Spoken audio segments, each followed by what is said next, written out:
Pam, I have a Uh-huh. question. Yes. I show that we have 4 actual members, so that would be quorum. I've got Patsy, James Lee, Barry, and Brittany. Oh, I'm 4. sorry. I thought that Patsy was an advisory member. No, Brianna is our advisory member. You're right. So we do have a quorum. Thank you. So let me go ahead and call roll, and we will declare the quorum.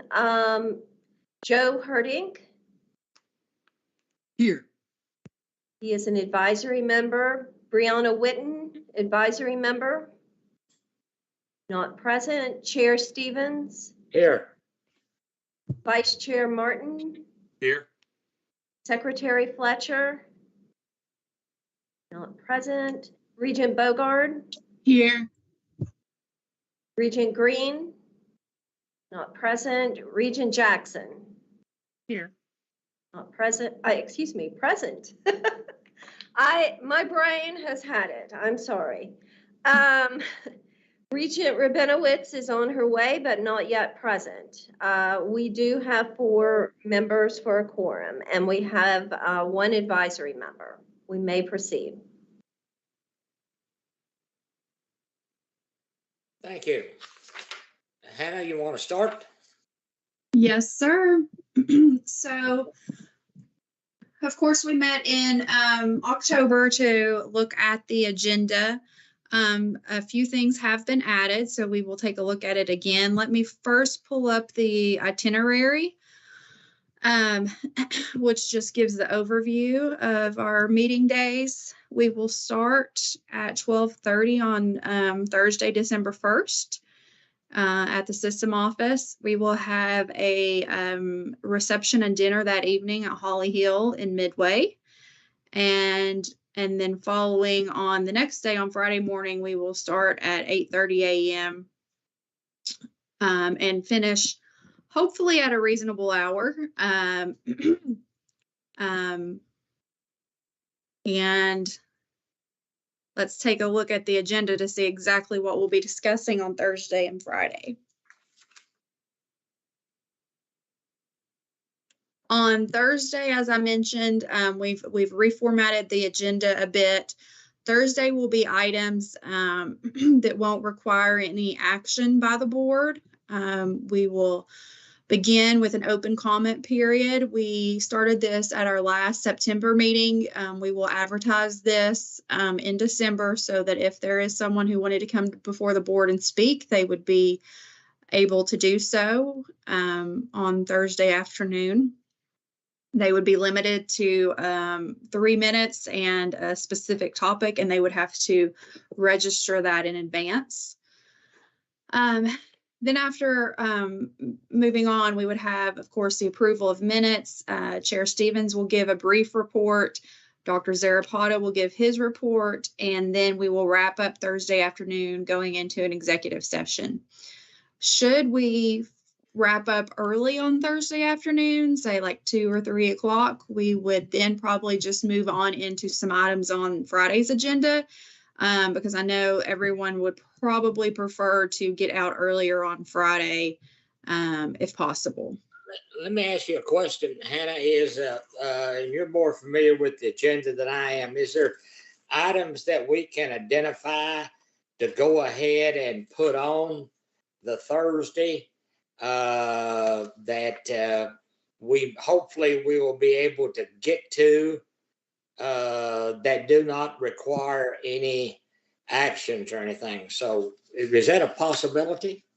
Absolutely. I think the first, looking at Friday's agenda, which I have pulled up on the screen now, these first, let's see, 8 items under organization success, I think all could be moved to the Thursday before if needed, because none of those require action. But they are all things that the board has either requested to hear about or needs to hear about for some future action. But easily all of those could be handled in the day before. I'm thinking of the Huron report. That needs to be, I would hate to do that on Thursday. I know Yes. everybody is interested in that. So, I really wouldn't have any problem with 1 through 8 minus number 6 is what I'm Yes. saying. But and then I guess the other question I've got, there's an item that Dr. Williams has updates on. Could those be added on that date or does that mess her agenda up with her other action items she needs to take? No, we could move all of these under learner success relate to Chancellor Williams reports. All of those could be moved to Thursday as well. All right. Well, and you're absolutely correct about the Huron, because we are actually going to have Huron representatives join us on Friday morning for the board meeting at 10:30 via Teams. So we would not be able to move that one to Thursday, but all the other ones should be able to be moved around if needed. And I certainly would like to have comments from the other board members if they're in favor of that or if they want to make any suggestions or ideas. That's what I'm saying. So please feel free to chime in. We'll try to look at your hand and yay or nay or whatever how that you feel about it. Go ahead. Joe? Yeah, I would say I would like to be respectful of those people who are presenting, to give them a last minute change. It's kind of a big deal on some of this stuff. So that would just be my only comment. Okay.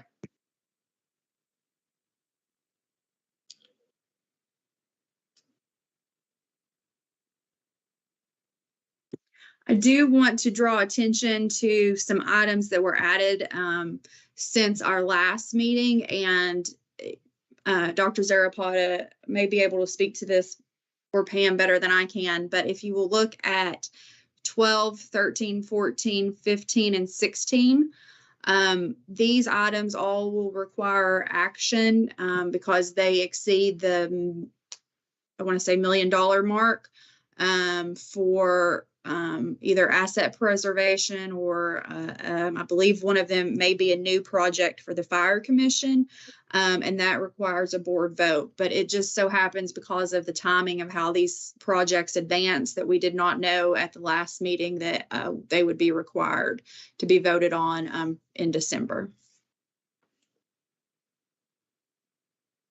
And Is there any also, way you can make this a little larger? I apologize. I'm on a really tiny, tiny screen and I can barely see it. I'm sorry. Absolutely, no problem. Thank you so much. Even with glasses, it's like teeny, teeny. I couldn't see it. So sorry about that. I understand. I'm speaking to items 12, 13, 14, 15, and 16 here, which all relate to asset preservation projects. Yeah, I know 15 and 16 are reimbursable by insurance, but they still have to be approved by the board.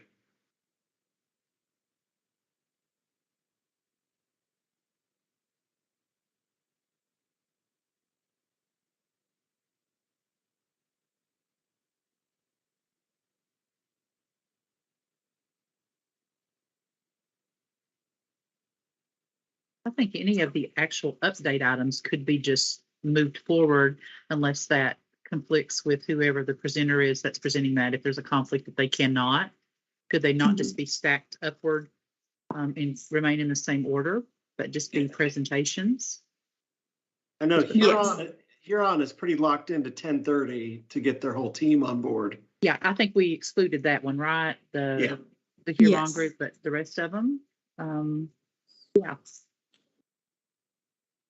And then whatever we don't finish, we could just continue on Friday. Absolutely. I think the auditors are scheduled to be present on Friday. yes. And I want to be sure that they are presenting to us. And if you have any questions for them, because they have some additional information, and I have asked that we will have another audit report in March, but I've also asked them to come in person.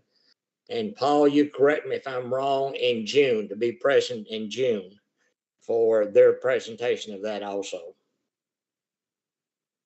Are you talking about the internal or external auditors? Both of them. Okay. We can certainly invite them. And I Pam? think what may be best on Thursday afternoon, with considering Huron and the auditors are pretty locked into time, we may jump to the bottom of Friday's agenda, which would be the Chancellor and Vice President Shook. Both of the employment success and learner success largely fall under them, if not entirely. So we could have them provide those updates on Thursday afternoon and leave Friday morning and Friday, hopefully not late until the afternoon, for everything under organization success. That sounds good. Pam, you had a question? Well, it's a comment on the update number 4, conflict of interest for KCTCS executive level employees. Terry Diatley just posted that, and I see she's here, so she may want to talk to it. But she just posted that policy to our SharePoint virtual workspace. That is an administrative policy that the board has talked about, so the board won't need to take any action. So since it's on the virtual workspace, I could certainly, we could certainly forego that item as any discussion at the board meeting, and I could send out just a copy of it just to make sure everyone has it, even though it's on the virtual workspace, and then we could go ahead and have the update within that email, because it is not necessarily a board action item. It is solely administrative.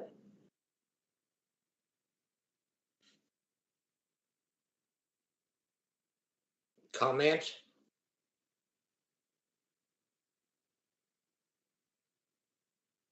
I think that makes a lot of sense, Pam.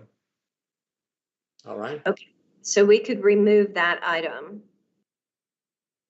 And please go look at it in case you have any comments. And then after a certain period of time, I will send it out via email. Okay. Hannah, be sure as we go through these action items, agenda item update, that the final agenda has the name of the presenter. Yes, sir. Huron is we know that. The finance, the audit, we know that, but who those are, so that nobody is caught off guard, please. Yep, I will do. All right, I have another question in reference to, and this is Friday, presentation reference to college presentation for Big Sandy Technical College. Can you explain to the committee very briefly what that is about? Yes, or Dr. Zarapata, do you want to? I know was at it's the student. Yeah, so Dr. Telly Sellers will be highlighting a student, and I can't remember who they were working for, Hannah, but it was an allied health partnership of some sort. It's a video, and Telly will be doing a kickoff with it. They'll be joining us via Teams because, of course, they are in Big Sandy. But we thought, I think Chair Stevens recommended that we should highlight our students more and the great work they're doing, and be sure that they are part of every meeting moving forward. So this is honoring that request to have a feel-good story and learn more about our students' experiences. It was with Frontier Behavioral Health. And it features a student that highlights his Big Sandy certificates. Should be a very good presentation.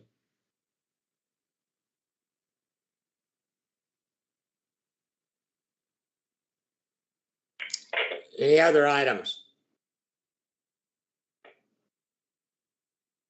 Paul, you might want to talk very briefly to the committee, even though you sent the email out about the website of Huron and what is you're working feverishly to get that up and going, and what can we expect on that? Yeah, so we've got a SharePoint site that's open to the full board, all faculty and staff. Faculty and staff have been notified. We are working on a different site for Huron for the tons of data that they're going to need. So they're going to have their own site with data requests that's secured and locked down by Chris House's team so that they can do their analysis. That's where we're at right now. The teams have been created, the committees have been created. Of course, on the 2nd at 10:30, Huron will beam in and address the board. And as information comes in, all of it's going to go onto that site. We'll be working on an external site. We're still trying to figure out what all is going to go on the external site.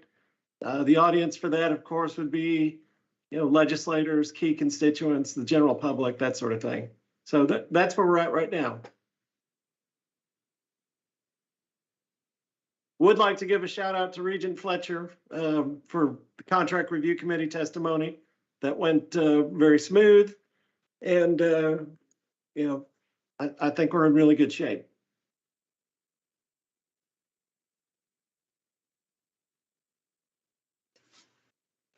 I appreciate that, President Zarapata. Thank you for the shout out. I'm a little bit late to the meeting today because once again, I've been trapped in clinic.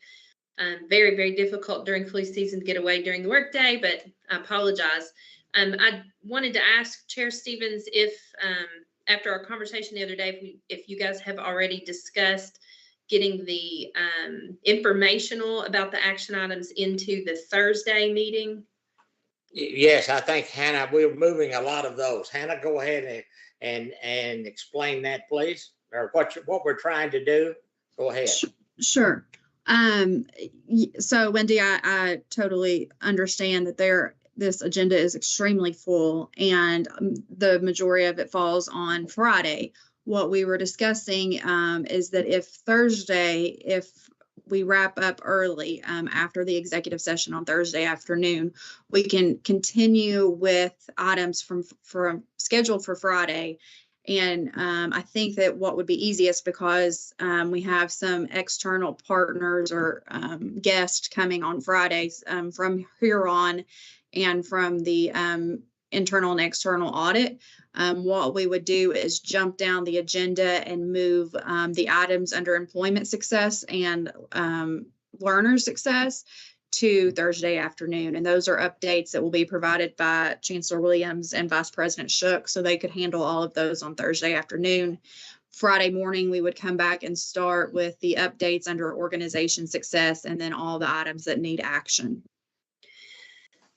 So I'm worried about a couple of things. One of the things we really tried to get away from just in the recent past was doing committee work during the board meeting. Mm-hmm. And I know that we work more as a committee of the whole, which I do appreciate, but I just feel like we're going to be very pressed for time.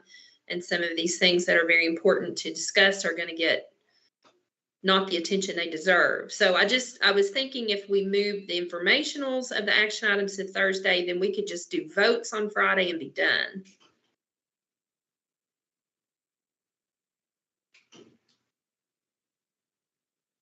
We'll see how it goes, but I just, yes. I guess for future thought. And I think that's our goal. Try anything once. Hannah, you correct me if I'm wrong. That's our goal, is we can't move Huron, we cannot move that. But a lot of those, especially in B and C, is to try to move those till Thursday, so that we have only maybe the dates that are the updates we have asked for as a board, and the action items. So, Hannah, would it be possible that you to go back and after from this conversations, maybe before Thanksgiving, is to send another agenda out or so, what you suggest, an idea, and hopefully that if anybody's got any input or wants to ask any questions, they can feel free to call you or call me, either one. So for example, Hannah, in number 12 and number 13, it looks like the same item with a division of East and West, which I didn't know we even had divisions like that of East and West. I'm assuming that'll be in the materials we're going to get before the meeting. But is that something we could talk about on Thursday and just vote on as an action item on Friday?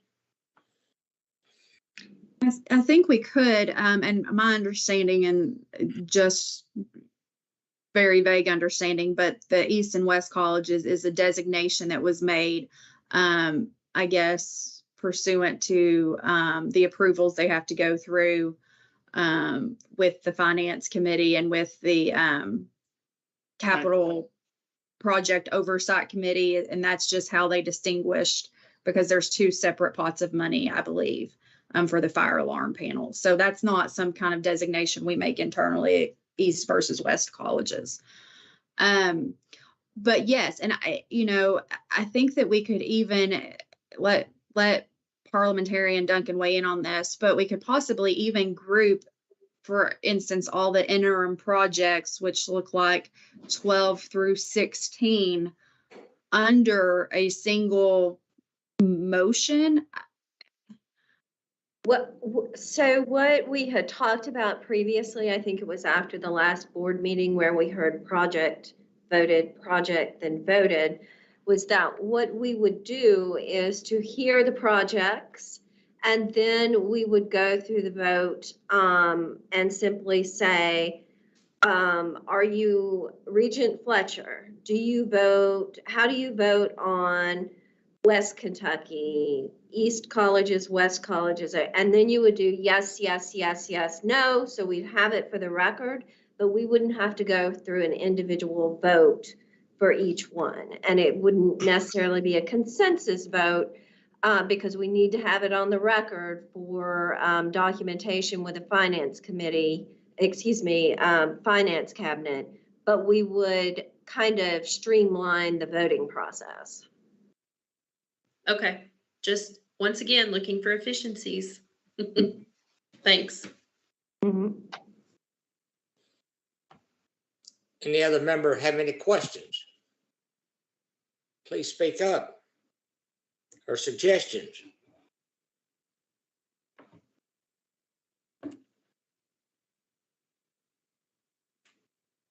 Okay, going once,